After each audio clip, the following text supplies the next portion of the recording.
Is that working? Hello. Is it working now? Is it working? All right. Huh?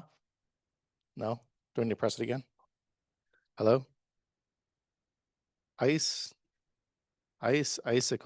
pop, popsicle, testing, 1, 2, 3. Hello?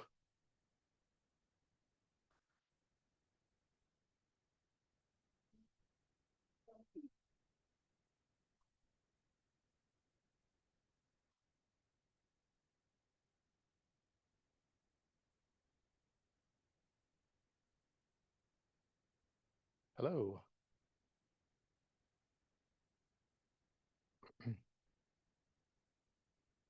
This meeting is being live streamed. I am screen sharing. Yeah.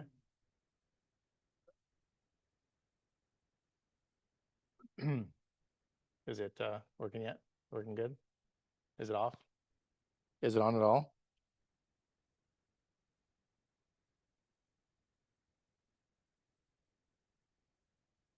Is it unmuting?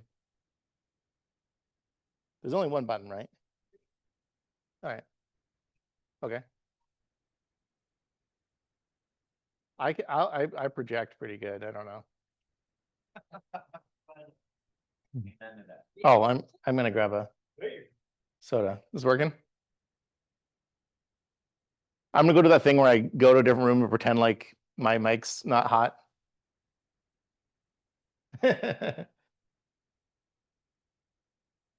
You got this, Neil. You're gonna nail it. You're confident and you know what you're talking about.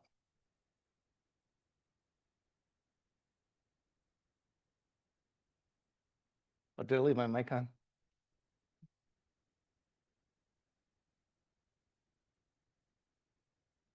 Oh.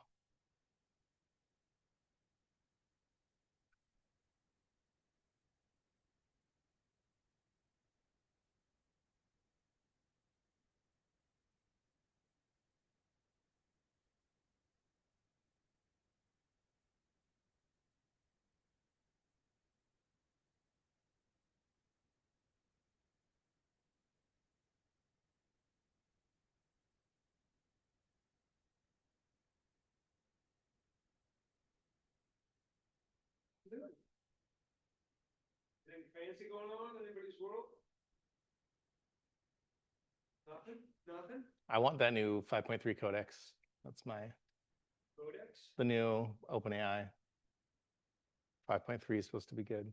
Gotcha. Yeah. I don't have it. Was that advertised during the Super Bowl? With the 10,000 other AI? Yeah. It's DraftKings. Did anybody watch this? Yeah. I did. You It did? was kind of boring this year. Yeah. Yeah. Defensive backs are not fun. Like 10 minutes. Yeah. Except for the last 10 minutes. Yeah. I mean, 12-year-old quarterbacks are. Yeah. I said 13. Yeah. Yeah. Yeah, I didn't realize it even happened. Yes, we're going to Olympics and start seeing posts about it. It's like, oh yeah, look, stuff. Good job, World. Yeah. Has anybody watched the Olympics? Yeah. You know which? I like watching the ski jumping. Yeah. But How's that happen? I watched the women's and then the men's just had it. I think men's is today. Yeah. Olympics. Yeah. Yeah. I watched some curling that was Olympic level. No. Very excited to watch Bad Bunny's half. Mhm. What did they think? They thought it was awesome. It was really. He's like, he's so, oh my God. Yeah, I don't. But I hadn't listened to any. But, I mean, the production was really good. yeah. And then after that, we were like, okay, we're done. Stop watching. We are not football people. Or I mean, I enjoy football. I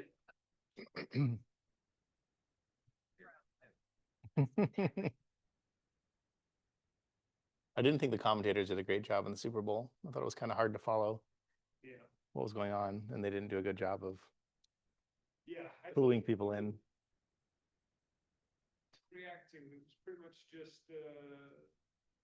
you know, shutting everybody down, and then. But that's fast. That's fast. It could be fascinating. Yeah, How they're able to do it, yeah. where they're positioned that let them do that. Oh, that's. Well, because it's like every time they threw it, there's like 5 guys there, and then you're like, They come but how? How is half the team? Yeah. How is half the team there? That's I don't know. That's impressive. I did not have a team that I was rooting for. I kind of just rooting against Patriots. Makes it a little more challenging. Yeah, we were rooting against the Patriots, so.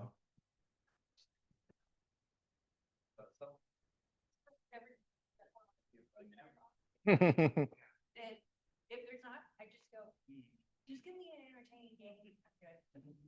I have a friend, and he makes 2 dishes for the Super Bowl for the cities that each team is from. And it's like that's his fun thing to do during the Super Bowl.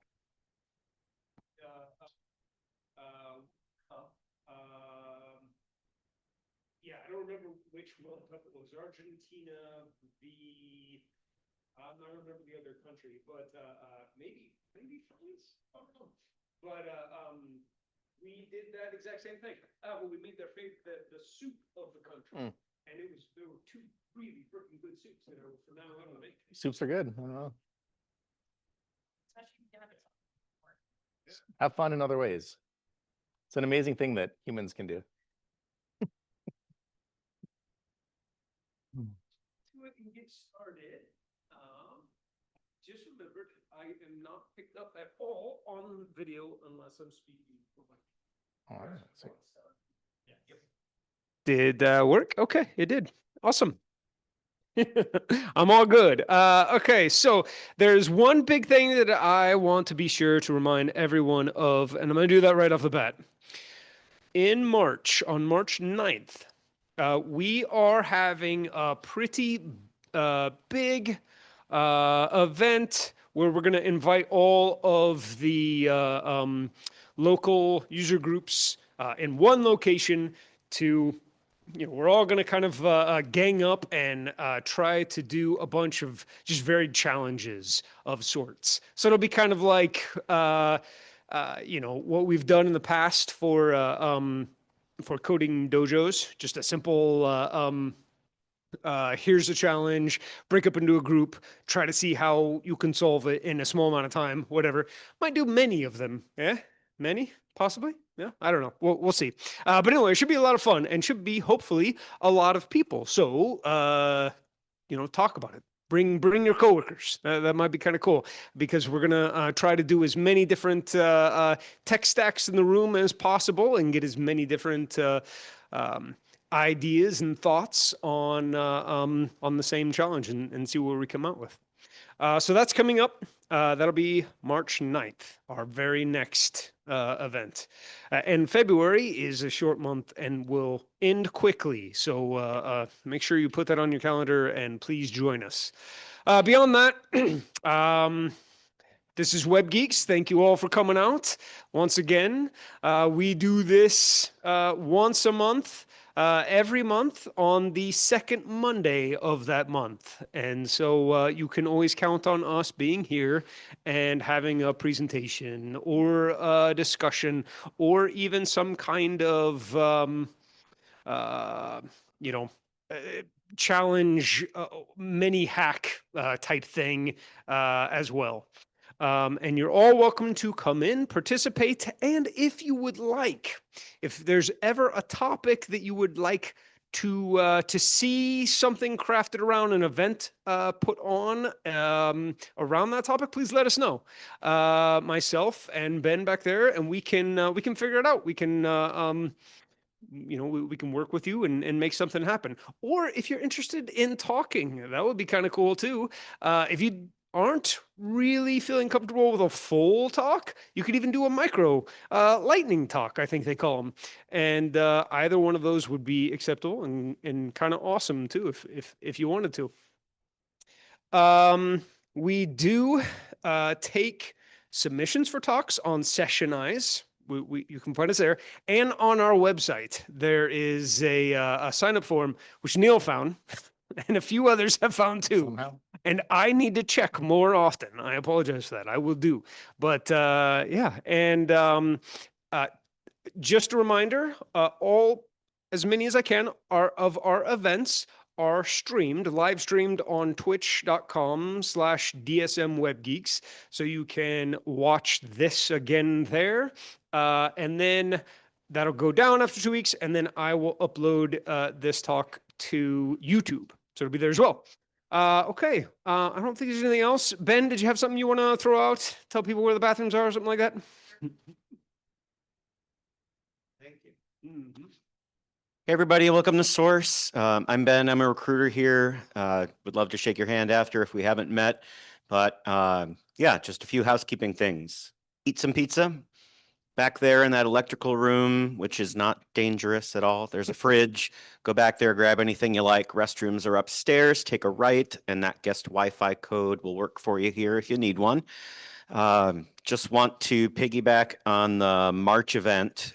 We're getting together with like many different user groups for this. SciJug, the Java group, the .NET user group, Des Moines AI, DevOps Des Moines. There's a couple more that I'm sure I'm forgetting. Piowa.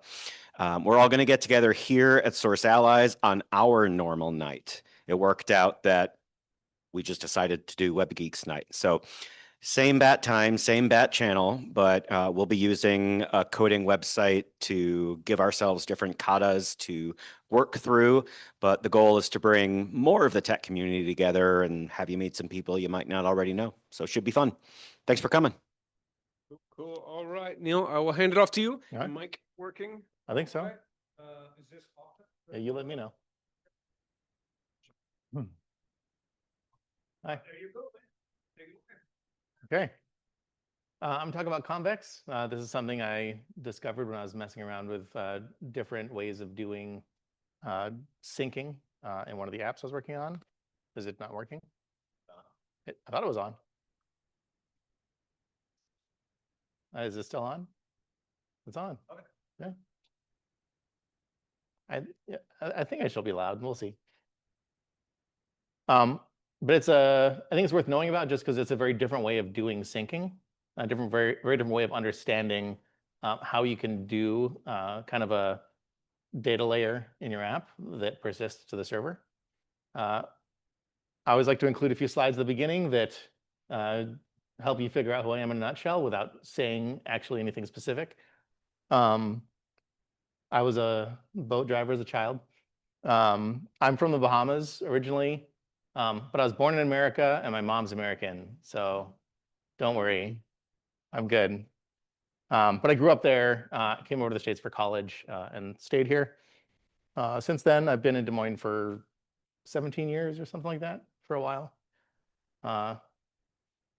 This is my first computer that I learned to program on. It's the Atari 130XE. We had a tape drive and everything. The local department store in town was going out of business when I was a child, and I think we owned pretty much every Atari game that there was. We had a lot of Atari games. This is the first real computer that we had. My dad was into computers. He was smart enough to wait until they released the Pentium with math coprocessor, because the one without it was kind of garbage. So we had this in our house for a very, very long time. This is kind of what I really learned how to program on. I worked for a company called SitePen, which they do consulting, but one of our clients said that it's full of engineers that fought in the browser wars. And so I think that's a good description. There's a lot of people that I've known for 20 odd years that I work with there. This is what we all look like. I'm going to hop over to the browser for a second. This doesn't look great. This is kind of a little demo app. The URL for it, if anyone wants to go to this now on their phones, they're welcome to. Because we're talking about synchronization here, the more people that open this up on their phones, the better, or laptops or whatever. It's DSM Web Seats .replit.app. It's kind of hard to see there. See if we can zoom in. No. So it's DSM Web Seats.replit.app. And it's just like a seat selection reservation system where you can click on what seat you're thinking about booking and putting your name in, and automatically times out after 5 minutes. So I think I can kind of see before people book it, it should just kind of gray out the number. And then once they book it, it actually turns into an X. So if people are kind of clicking around, and I can, so I can like I can click on like A1 here in a private window. I'll close that even. And you can see like A1 selected, but it's not booked. So this is kind of the app that I'm going to be messing with, and I'm going to show you how this works when I'm done with my slides. Yeah, feel free to mess around until then.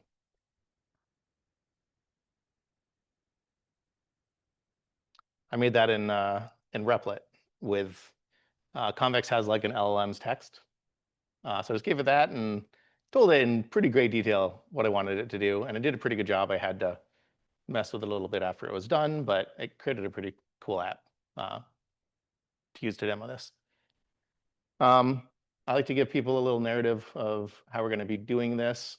I'm going to start by just talking about what Convex is, some of the type safety and developer experience it has. We're going to look at the front end, what core functionality it has, how to deal with access, data modeling, background processing, performance integrity, some of the other client patterns that we see that are going to feel more familiar to you, because you might feel a little bit lost early on here, imagining how it will work in the approach that you're used to.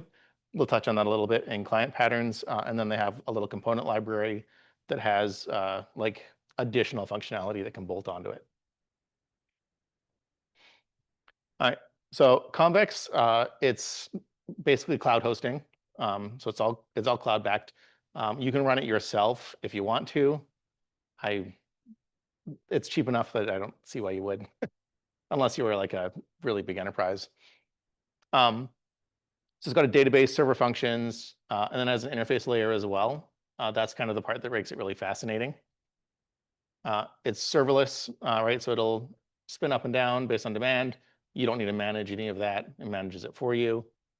Their billing is mostly done by number of function calls, number of database writes, stuff like that, where you have different quotas that you have for free every month, and then per block use once you run through those. Its really big selling point is it has real-time reactive synchronization all the way from the database to the client. That is really fun to watch. At least the server stuff is TypeScript native, but if you use TypeScript on the client as well, you have big wins there as well. So the sync engine, it has this database layer. It has server functions that sit in front of the database layer that are made up of queries, mutations, and actions. I'm going to cover each one of those. There are a lot of different client libraries. Right, the main one that you probably would use is React because it's a reactive database, so you get a lot of wins out of that. But even like with Python, they still have where you can load data like in a loop, and it'll give you new data as it updates or changes. It does subscriptions that are managed automatically, like a pub sub kind of system. They're managed automatically, and then you get real-time updates with WebSockets. You can tell I wrote it myself because I spelled something wrong, or I tricked you. And has guaranteed consistency, and we'll talk about that a little bit with some of the different functions that we're going to look at. The crazy part about this, in my opinion, the thing that is very, very different than any other approach is that they don't have a database in terms of like database software. They have a database runtime where basically you're executing code in this special V8 JavaScript engine.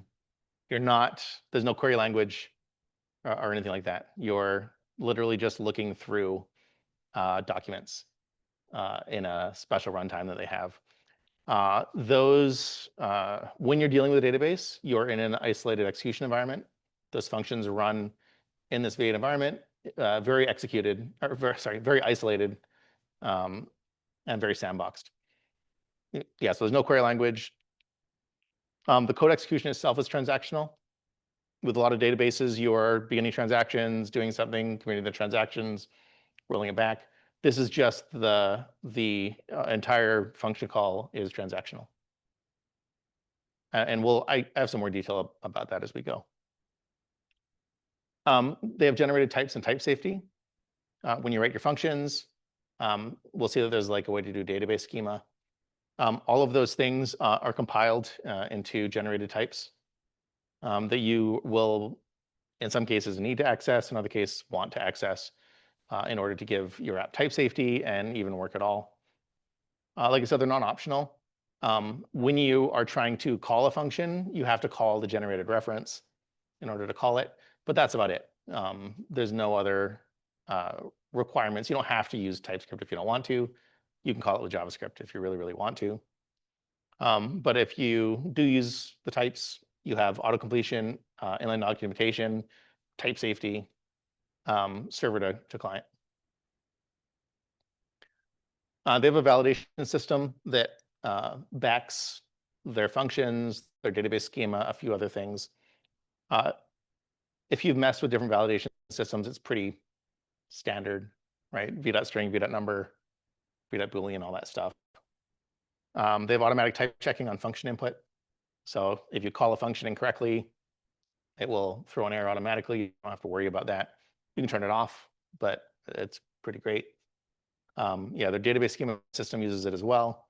They also have, like a lot of the code base, different wrappers let you use things like Zod, where Zod is a pretty robust type system at this point to be used with TypeScript. So this brings us to React. You basically wrap sections in your app with a provider that you give your Convex server location. It's got a number of hooks. And it automatically wires up WebSockets. You like literally don't need to know that it's using WebSockets or what the connections look like. So queries are the main way that you're going to be getting data from the server, which have multiple parts. They're going to perform a subscription to the server. And they automatically manage unsubscription on mount, meaning that you can hide and show a component in your view, and it will only be persisting that connection as long as that's actually mounted on the screen. The results of the query are published by WebSocket and handled in the client. All the data changes are tracked, so it knows what queries are looking at what objects, if any of those objects are modified in any way, if they're added or removed from a query. It is keeping track of all that stuff, and it will send those changes down to the client. So on the server side, what this means is you're going to be writing a function. They're pure functions. The same input should give you the same output. Side effects are not allowed. And they have a few different ways to enforce that. But in general, they have like this sort of useless runtime that you can't do much with. If you try to bring in node modules, it'll complain. If you try to bring in external imports, it'll complain. Stuff like that. Because it's their own runtime, they're able to really lock down what you're trying to do with it. You can't make database mutations either. So queries are like prescriptive in terms of you say, I'm going to write a query. It's only going to let you read data. I mean, it locks you into a bunch of like pretty healthy patterns as opposed to what you might do if you're messing with a database and you didn't know how you're supposed to be using it. So yeah, it's just simple on the server. It's just a query that looks through the records in the database and returns results. So the client has use query is the main thing you would use. They do have use queries, which allows you to basically batch a bunch of queries into one call. These can be conditionally paused because with React, you can't, right now at least, have a hook that is present and then not present. You can kind of just pass a pause flag to turn it on and off. All those updates are reactive. They trigger a re-render when new data comes in. All the queries are consistent. What this means is that if you were to change 2 different queries of data with a mutation, you wouldn't end up with a UI state where one part of the UI with one object has a value from a second ago, but another part of the UI has data from now. They're not going to be mismatched. It's going to bring everything up to your logical timestamp before it sends reactive responses to the client. So it's just another thing they do to make a lot of the problems that you deal with when you're doing front end full stack work a little bit simpler. And then it's the same across matching queries. This is not worded very well. If you have 2 queries in 2 different parts of the page, it's not going to be sending that data twice. It's smart enough to know to get that data once and then send it to the two queries on the page. So once again, it's another thing that you don't really have to worry about a foot gun stuff in your app. So that's just for reading data. So things you display on the page are going to be from reading data. Then they have mutations. These are changes you're making to the data. So on the server, they're automatically transactional. They have automatic retry. I forgot the term. It's optimistic that it's going to work, and it'll retry until it does. Obviously, there's some limit to it, but basically, like it's going to keep retrying automatically. You don't have to worry about it. Like I said, it's executed in their special runtime. You can do both read and write. Mutation isn't just writing. And the reason for that is because it's transactional. You want to be able to read the current data, write the data in the same transaction to make sure you don't end up with any weird lock problems. You don't want someone else writing data that you've read before it, and then you're increasing a value. And so it basically is making sure that it all happens in one transaction. And like I said, it'll retry if you end up with a conflict between 2 clients trying to do the same thing. And they do have some special code you can use for when you're doing things like incrementing very rapidly across a lot of clients to make sure that you don't end up with conflicts as much as you might otherwise. Like I was saying, any of the queries that are tracking this result set, they're invalidated, and the clients will get the updated query values.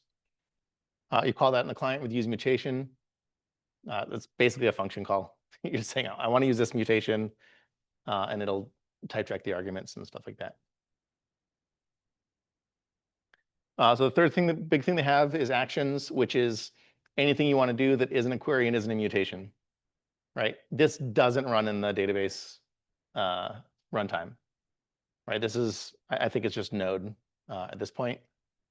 This is for things where you're interacting with third parties, payment processors, LLMs, all of that stuff you do through actions. But they're also a way to glue together multiple queries and multiple mutations. These are like non-deterministic. They can have a ton of side effects. That's not a problem. Yeah, so if you want to access the database, you call run query, run mutation. And this is server side, right? This is all actions are running on the server. Client, same thing. You're just calling use action. That it gives you a function that you can call. The thing that can be confusing about some of this stuff is a lot of the patterns we're used to, we're returning an object from a lot of these calls. They take a different approach where they want you to use queries for everything, pretty much. Because their queries are WebSockets, because they're reactive, because they're very, very, very fast. One of the patterns that we'll use is you'll call use action, and they'll just return like a status ID. And then you'll basically call a query that reads that status. And then as you update values in the status, it'll automatically be reflected in the front end. So it's another kind of thing that can be really complicated in a lot of current paradigms that is very different in this sort of paradigm. These functions, these queries, mutations, and actions are all external by default, meaning you can call them from any client. It's up to you to set up your authentication and validation. You can make them internal, in which case they'll only be called on the server by other things that are running on the server. And they're just internal query, internal mutation, internal action. Schemas are fun because up to this point, we have not talked about data structures at all. Up to this point, you can use Convex with no declaration of what tables you have or what fields you have on the tables. You can literally just write something to a table with some values. It's a relational document store. So it doesn't care that you're not giving it structured data. You can just work with unstructured data. You get a bunch of benefits from structured data, but it lets you, one of the things I like about Convex is I use Convex a lot for prototyping. I don't necessarily use Convex in production stuff. I might if I found a good reason to do it, but a lot of it's just messing around.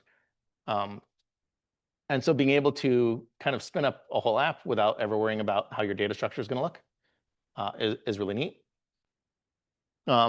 So when you do describe your tables and documents, you start getting runtime validation.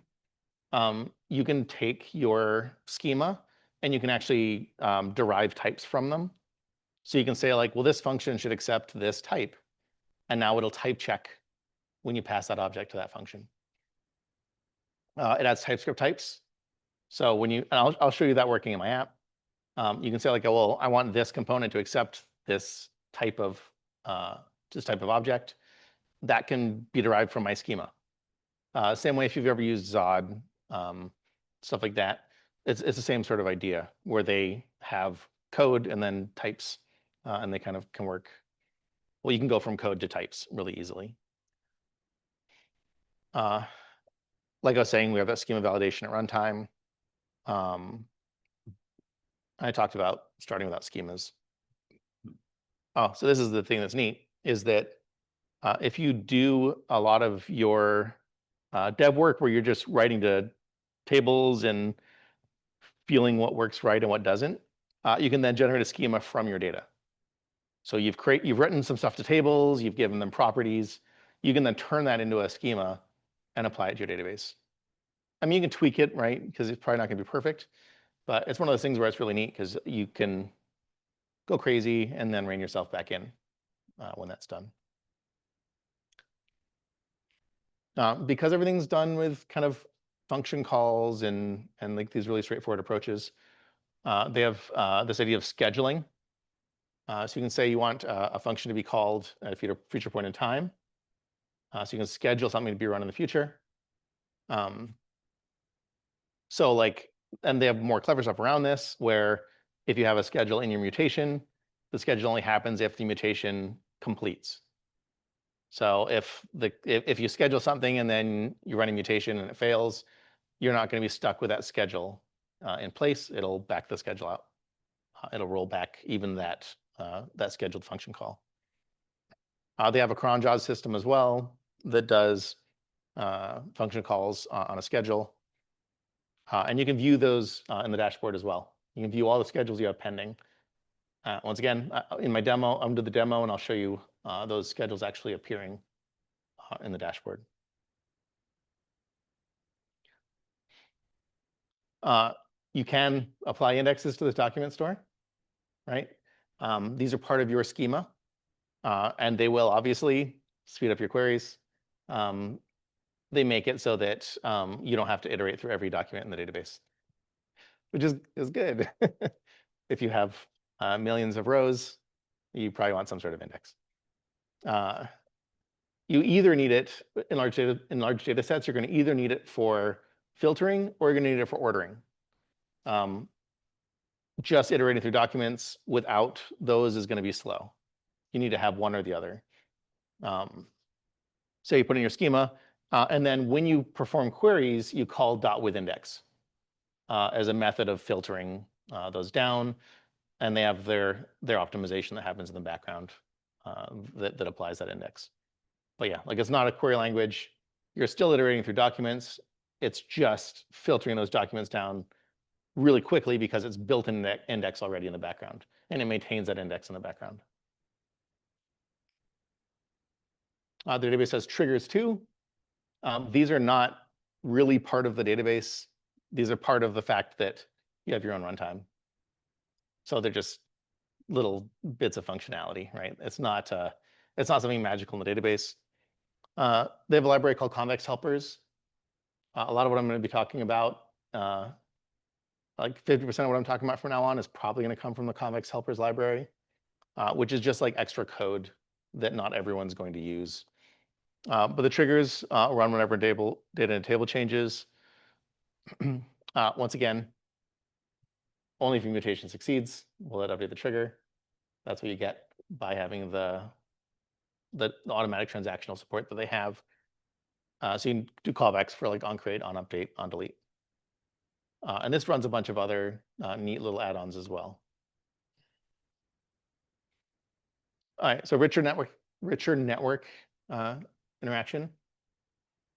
This is what I was talking about, where a lot of what you're used to is going to be in these forms.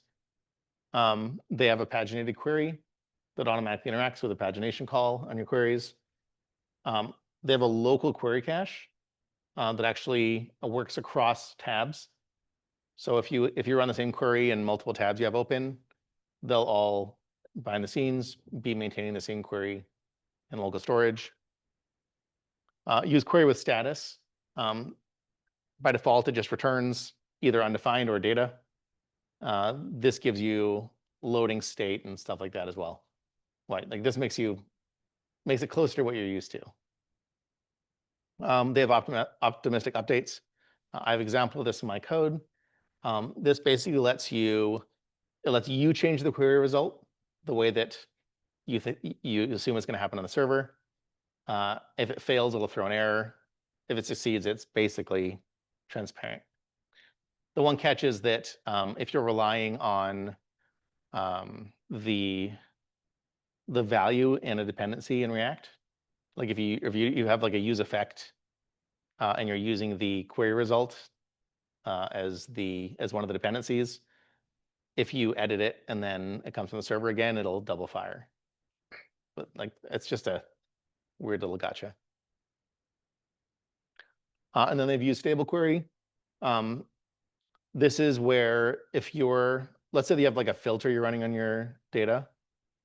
Use stable query will return the previous query result, even as you change the arguments to it, right? Because the system in general assumes that queries are pure functions. It means that if you change the parameters in, it stops returning data by default. It just returns undefined. But then they have a way to basically return the previous value that was there. So yeah, like if you're typing in some word and it's running a search or a filter, it'll keep returning the old results until it gets new results. It just makes things a little bit nicer. The reason I have this slide in here is because there's a ton of this stuff. This is just some of the examples of what they have. If you want to have a weird interaction behavior, probably in there somewhere. They have this thing called components, which is not UI components, it's componentized code. These are just Convex apps, the same way that you would build a Convex app. And you add them to your app, and they become encapsulated and sandboxed. They have their own runtime. They have their own database. They're basically a completely separate app that you can still interact with on the server. So yeah, they can't see your data, and you can't see their data. You have to interact with them through an API that they provide. And they use this to do a bunch of really neat patterns. They have an authentication system that you can bolt on that's through a component, right? It has its own tables. And these are all very composable. You can install a number of different ones and they can work with each other. The only gotcha is because these are all running in their own environment, because have their own tables, you get build through function calls and queries and stuff like that. So if you use one component, it doubles your function call count, which for the most part is probably fine. You get like 1 million function calls for free. So it's pretty reasonable off the bat. And then even then it's like 20 cents per million or something like that. So some of the examples of these, they have an aggregator. So if you want to do counts and averages and a lot of the stuff that you think of when you're running queries, this happens right in a separate table, obviously. But they have a component to be able to do that. Because you're not going to be wanting to do a lot of these calculations in the runtime, you want a system like this that's going to be able to track it using kind of hooks into the database. One of the component libraries is something called a workflow. This is a really interesting part of the system. Workflows power their kind of agent support for doing LLM agents, but they basically are long-running multi-step workflows. It's got durable execution, meaning it can be restarted if it fails. It remembers how far it got, and then has granular configuration. Every step, you can tell it how long to wait. You can tell it how many times to retry. You can tell it its failure conditions. So it's basically a really neat way to do a multi-step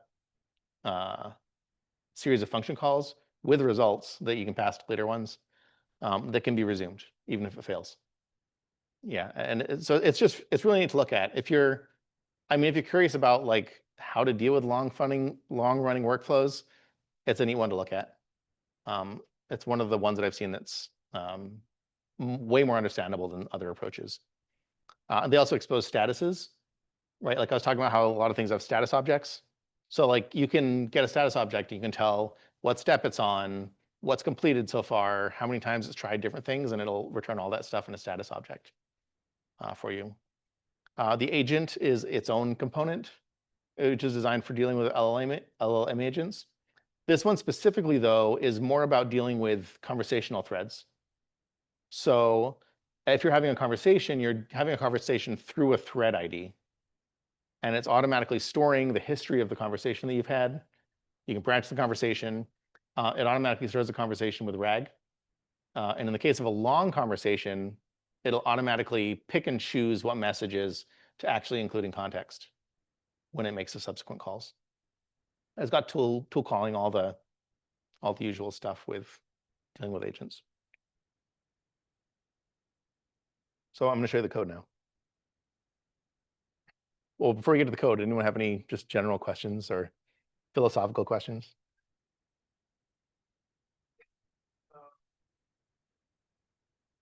I guess like off the top of my head, one I can think of like,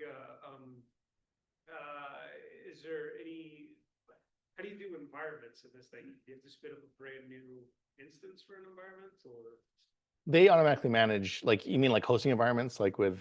No, like if you want to stage things, if you want to have like this for production, this for staging or something. Is it just I think spitting up a brand new? I think each one has a testing environment and a production environment. Because they know they have deployments. So I think I think by default you're working in a dev environment and then you can deploy it from there. But I haven't messed around too much with like individual stuff. I'm trying to pull up my dashboard here. Anyone else have anything? You can't see it. I have my screen paused right now, so.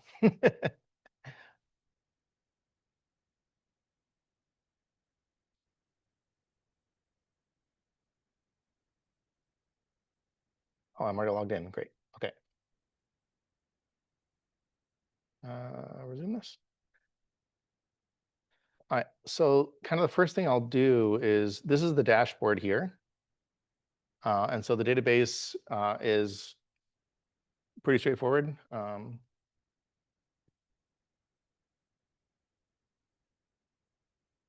So we just have these tables I've defined in my schema. So it shows when a hold expires. That's just for reference for showing the client when their hold expires. This doesn't have anything to do with actually processing the expiration. We've got holder ID, holder name, then there's a seat and row number. And then when the row is scheduled to be cleared, it saves that clear ID as well so that it can clear it, so that the client can clear it if the customer decides they want to cancel the hold. And then there's a status, which is like available, pending, or confirmed. Yeah. And so I seeded this with some data to begin with. If we go over to the schedules, this is one that's really interesting. So if I like hit A1, I have a 5-minute time remaining to book it. And there's the hold right there. As you can see, it's actually going to call clear hold is the name of the function it's going to call, and it shows when it's going to call it. And so even if I exit my hold, sorry, even if I close this tab, it's still going to clear the hold because it's happening on the server, not in my client. All right, so this is the app that is running. This is the home screen. So the main thing it's doing here is it's calling get all, which is a query. You'll notice that this is all type safe. So this is actually a generated type that I'm importing from this generated API directory. You can see it's got a generated data model. So when I say that something has an ID, I can actually say what table the ID is applicable to. And on the server, they actually have like a hashing function for tables. So the ID for the seats table is different than the ID for the users table. It's like credit cards, right? Where you know that if it's got a certain number in the prefix, and they all have different hash functions and stuff like that. So it'll actually, if you give it the wrong ID for the wrong table, it'll actually fail immediately. As part of the validation, it doesn't even need to go into it and do any sort of type checking inside. And I can actually come back, click on here, and go to the server-side function. And so this is the server-side code. Get all is literally just collecting every row from the seats table. In this case, that's how I wrote it. Otherwise, you'd have to have like an event ID, and then you'd have an index for the event ID, right? If you wanted to have it narrowed down a little bit further.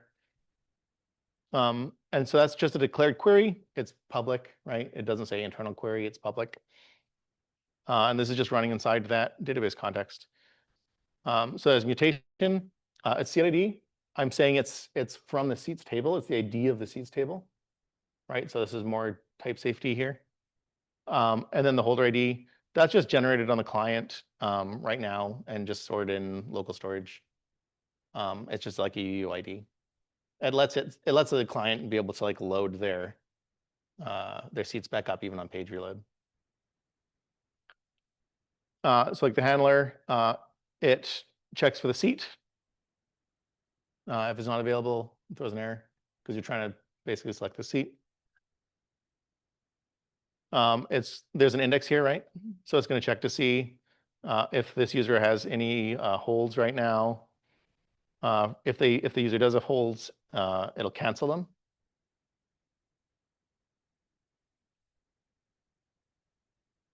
And it's just calling. It knows that it has a scheduled ID, so it needs to use a scheduler API to cancel it. If that makes sense. And that's just going to patch that hold, saying that it's available. So this is just if the user has any existing holds. It clears them. It then schedules the clear hold for that seat ID after 5 minutes. Like I was saying, this won't happen if the mutation fails. And then it just writes that expiration date as well in the patch. So it says this is pending. So when you select a seat, it's doing all of this. And And then in terms of the client is just calling mutation and then just forgetting about it. It doesn't care about the result of this really. Like it'll throw an error if it doesn't work. And I have it doing an optimistic mutation as well, which is fun. Let me hop over here and kind of show you those two, and then we can come over to the confirm from there. All right, so this is one where it's using the query here. It's using the select seat mutation, and then I'm telling it that it has an optimistic update. That's what I'm doing is I get the local store, I get the arguments it was called with, and I can get the local query result for get all. So this is just the result set that it has now. If it doesn't have anything, I just return.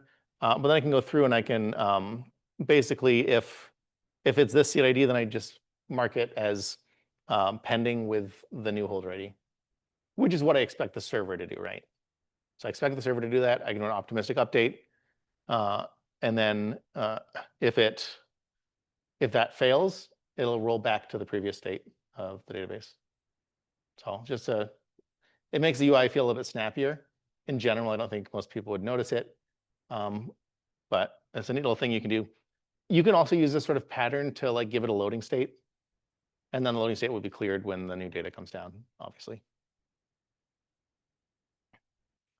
I have two little filters here, which is checking to see if there is a seat in the database for this holder ID that is marked as pending. And another one, these are a little bit verbose, but whatever. And then check to see if there's one with that holder ID where the status is confirmed. And this gives me two little objects I can use to quickly hop between outcomes. This is what actually does when you click on a seat. It gives a seat ID. If they've already confirmed a seat, then it doesn't do anything. And this is where select seat is the result of that use mutation with the optimistic update I gave it. And so it's going to call select seat. If it fails, it'll return seat unavailable. Right. So if it succeeds, we had an immediate optimistic update, but then the query will update and actually return the real data. If it fails, it does a little toast. That optimistic update also made it so that pending seat was a real object. And what that means, if we go down here. So this is the seat map that just has all the different seats, and it just displays them all with their different states. If there's a confirmed seat, it'll do a little banner that tells them that their seat was confirmed. If it's pending, it shows a little registration panel where it passes the seat and the session ID. Otherwise, it does nothing. And so this is the important next part. So if they have a pending seat, this pops up and it's past this seat. Once again, this seat, let me actually, I think it's imported, yeah. So this is one where I had to tell Replit like how you're supposed to do things.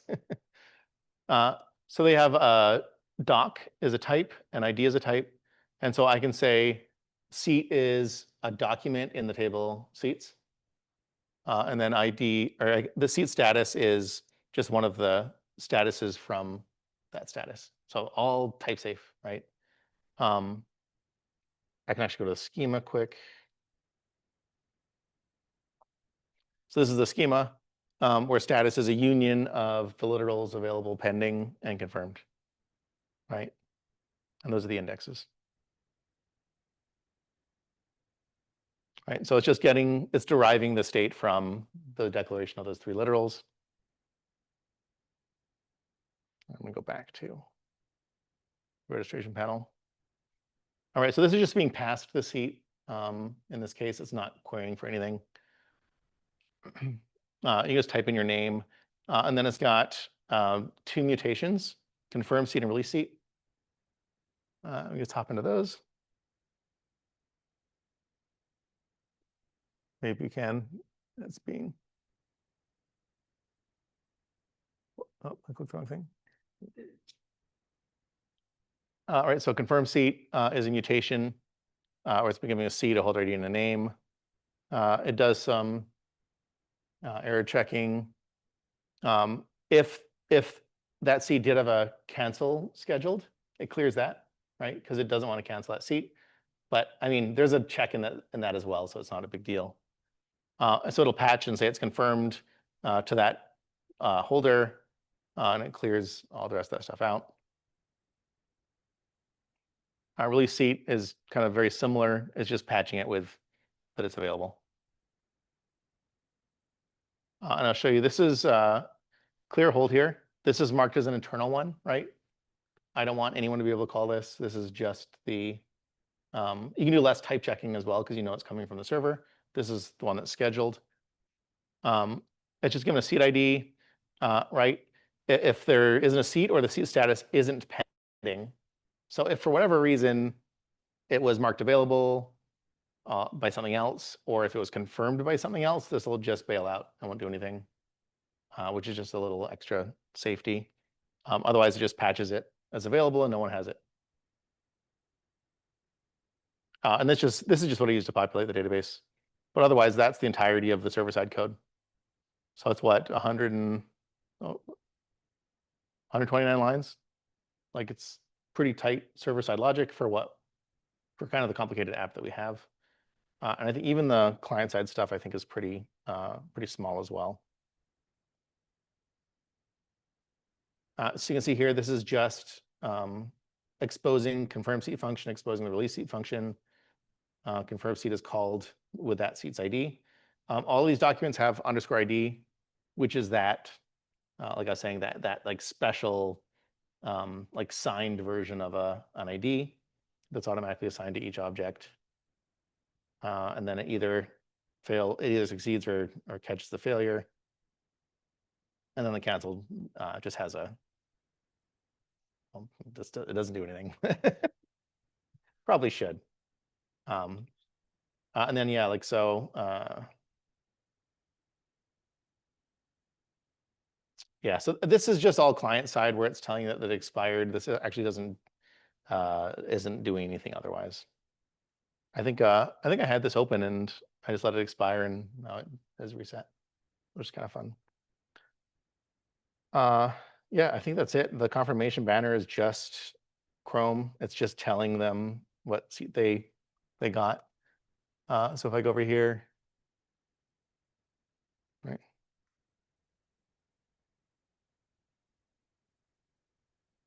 Just confirm. Right, and in the database.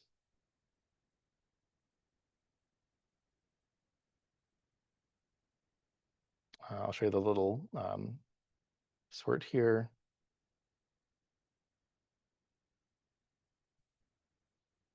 If I can figure out how I did it last time.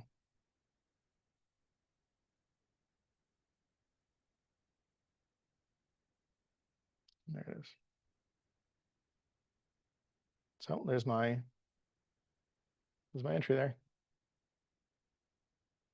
And there we have it. Very cool. I really like it. Yeah, it's a very backwards way compared to what we've done for so long, where everything is just a query or a mutation.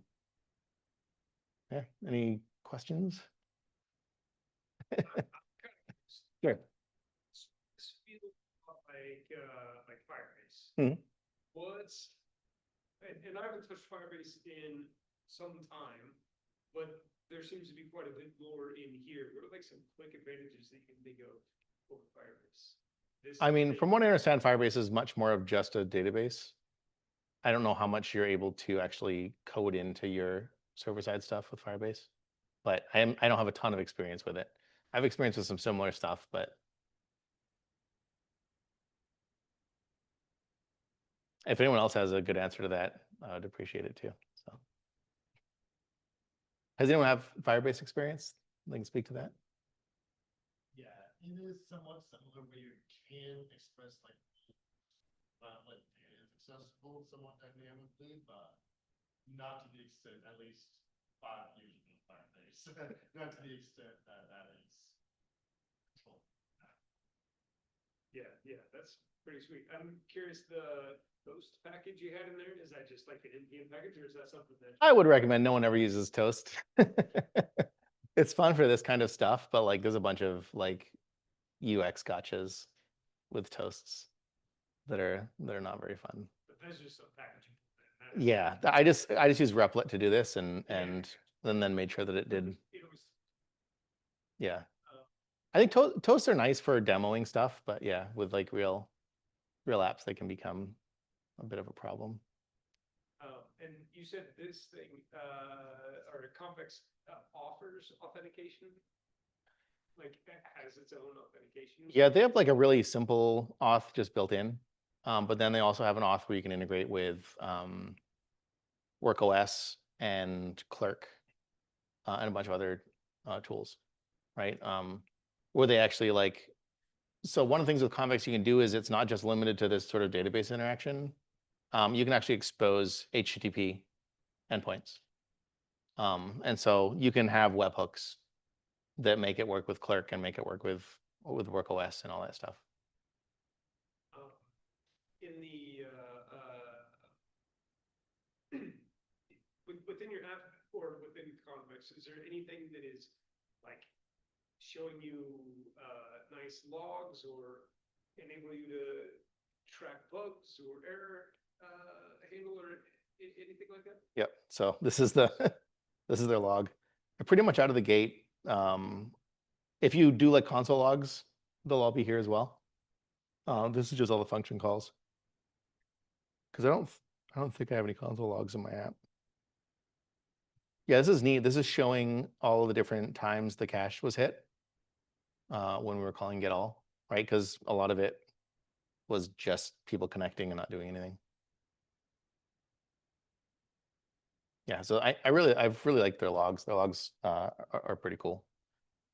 Yeah, and it's pretty traceable. Like when you have like multiple components installed, I remember it being really easy to trace and see like what was called with what values, which was really nice. Like I think I saw a lot of that when I was messing with their agent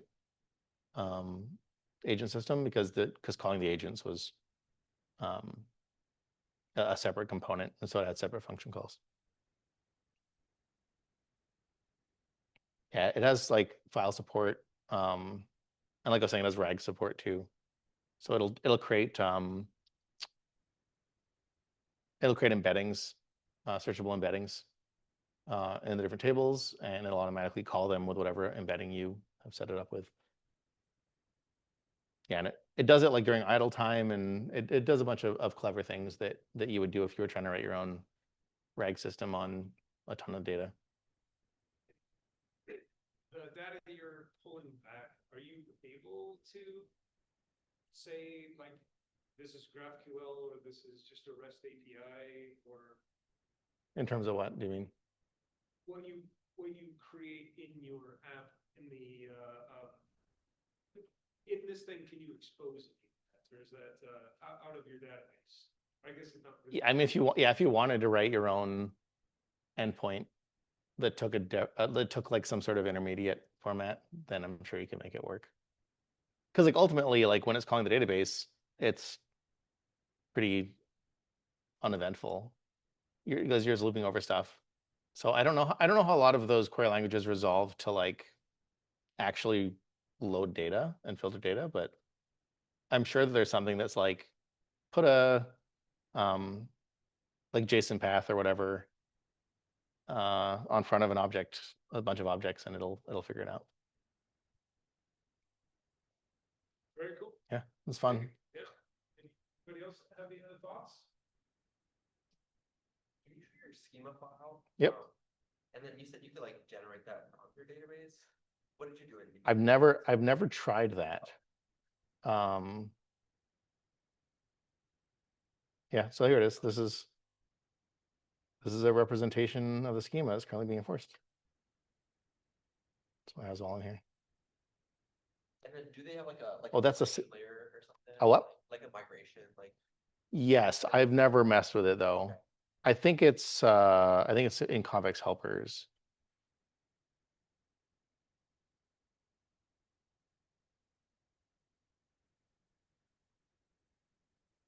Yeah, so I think they have a like a migration system. I've never messed with it, but yeah. So yeah, this is the saved version, and then it has like a generated equivalent of that table. And then I can show you the schema in here.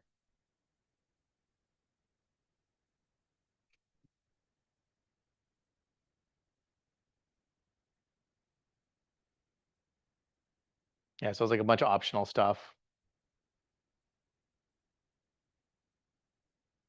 Yeah, so like the VID here is from like their special scheduled table. This one's weird because it's like an internal one. It's not a real component like the scheduler. I think with external ones, they have to like export their types in order for you to mess with them. But I think a lot of them do a good job. Yeah, pretty simple. That's it. I guess I have one other thing. Hmm? So your Replit, how is it authenticating in with this guy? It's not doing any authentication. Let me see if I can quickly show you where that's coming from.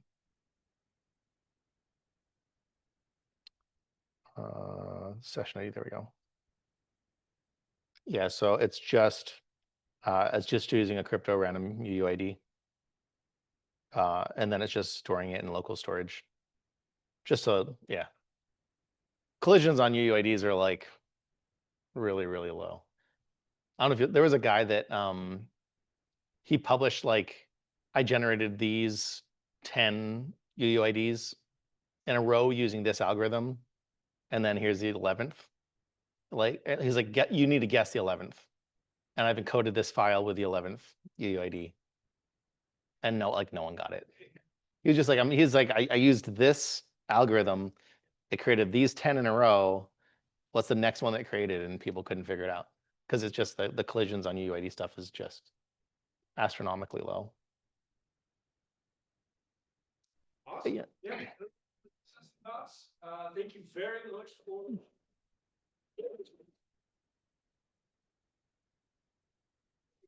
Okay, so I guess we'll just all grab seats up here. Yeah, It's a fun. that's for tonight.